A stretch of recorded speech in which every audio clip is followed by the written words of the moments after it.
Hi my good people, welcome back to my YouTube channel. Okay, this is going to blow your mind.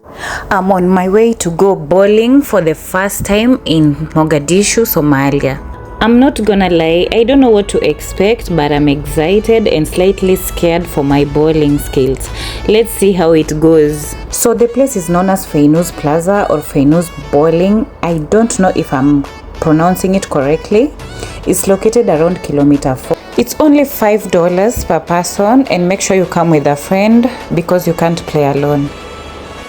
So let me just give you a little tour of the place before I go to the bowling alley.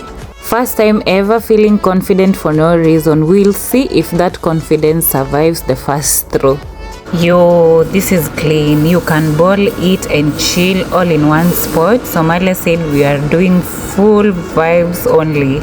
So please just make sure you watch the video till the end. Leave a comment down below, and without any further ado, let's get into the video. Was it the voice? Was it the fire burning in me? All of the noise turned into choirs of harmony. Left me with the pieces of forever that you broke. But since you left me alone, I've been